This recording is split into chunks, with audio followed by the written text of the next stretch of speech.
The next exercise we're going to do is the caves, but it's an embellishment on it. If you've been holding your tongue to the roof of your mouth longer than 2 seconds, you'll find this one really easy because all we're going to do is stretch it for about 10 seconds. So again, you make your caves by suctioning your tongue to the roof of your mouth, opening as wide as you can to stretch. Watch those little bats flying out of the cave to either side and hold that for about 10 seconds. Do that 5 times. As you can see here, having a tongue tie or tight front end makes this and many of the other activities necessary for proper oral posture very difficult, if not impossible.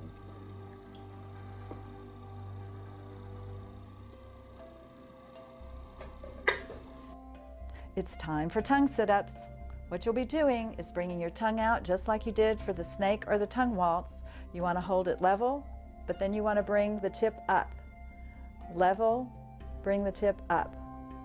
Level, bring the tip up.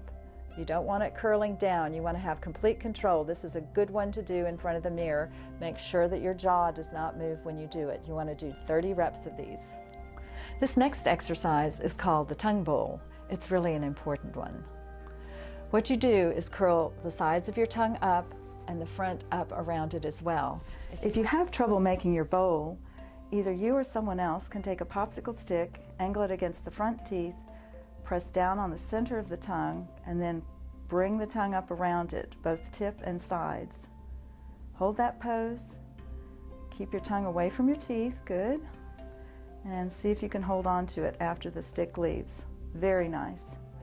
The bigger the bowl you make, the more food you can take in one bite. There's some motivation towards making a nice big bowl like that. Perfect, thank you.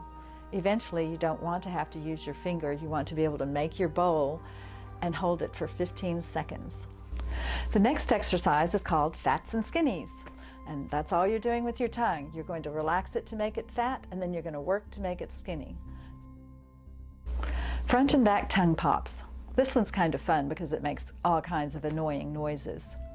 What you'll do is suction your tongue to the roof of the mouth as strongly as you can, and in the first part of the exercise, you just bring the tip of the tongue off the palate, keeping the back firmly pushed up against the roof of your mouth. If you have trouble knowing whether you have it right, it's kind of the sound that you make when you are making a tisk-tisk sound. It's kind of like only you keep the whole tongue to the roof of your mouth except for the tip coming off. Next, you keep your tongue suctioned to the roof of your mouth, and you're going to pull the back part of your tongue off while you keep the front anchored.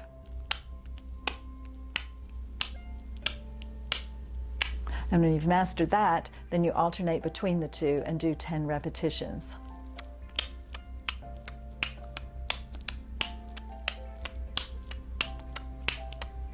And then you're done. If you have trouble with this at first, suction your tongue to the roof of your mouth, take the small stick, place it horizontally across the back upper molars, and now go ahead and try to bring the front of the tongue tip down. Good.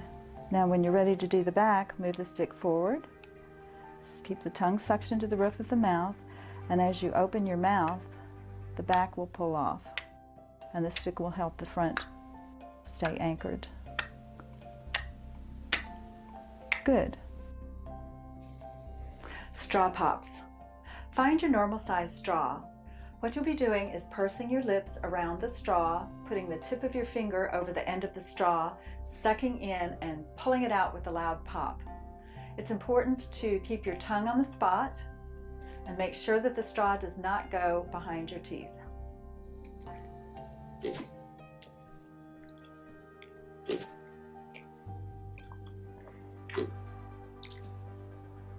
If you have trouble with this, you can use a larger straw, but make sure you graduate to the smaller one. I enjoy doing the cork pop. It's good for your cheek muscles and for helping you pull suction from the back, but even if you're good at it, you'll probably enjoy the extra circulation you feel when you do this one. It feels wonderful to me. Take a bottle cork or even a carrot between your lips and suck in as hard as you can.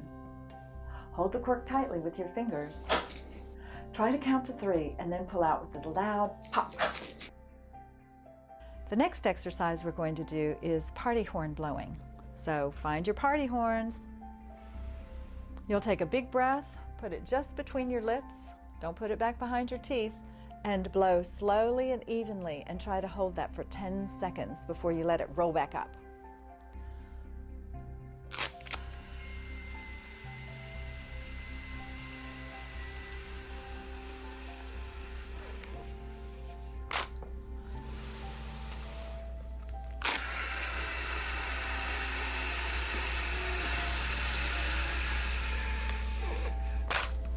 It takes a lot of work. Make sure the end is sealed. Every now and then you have to put a paper clip or a little bit of glue on the end because some of the air leaks out at the end.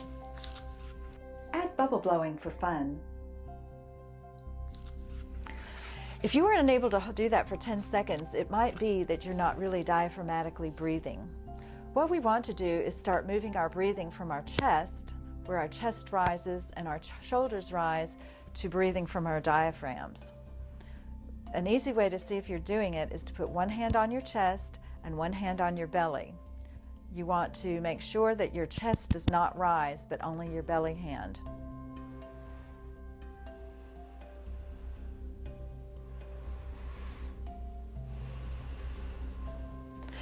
Many people, especially children, have never used their diaphragms in their lives, so don't know how to do this. Sometimes it just helps to hold both hands like this and pretend you're doing it just to stretch those muscles even. But I find that most children, once you lie them down on the floor, that makes it a little easier because that's where you start breathing naturally the way you should. And some kids actually have a lot of fun if they have a 10-pound or an 8-pound dog or cat, to lie them on the floor with their little cat on their belly or their favorite books, something like that, and they lie on the floor and they try to make sure that their stomach is the only thing rising. It's a very good exercise and very important to breathing. Place a pencil or chopstick across your upper molars while your tongue is on your spot and your mouth is somewhat open. Say "eats" 6 times with the stick in place, then remove it and repeat again with your mouth open.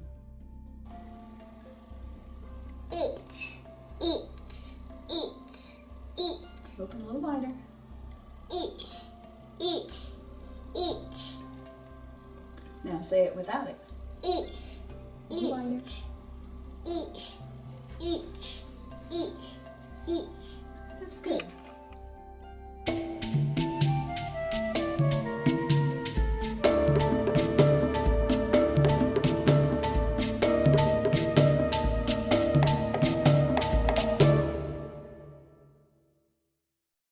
This week's Do Not Disturb exercise is called the walrus. What you'll need to do is find a regular straw. You'll fold it in half, and that'll be what the walrus tusks are.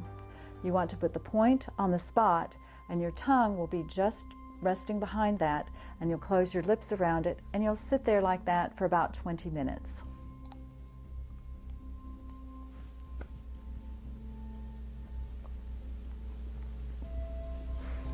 Again, make sure your tongue is behind the fold in the straw, not on it. You want to try to see if you can hold your lips to where the walrus tusks are aiming down if you can.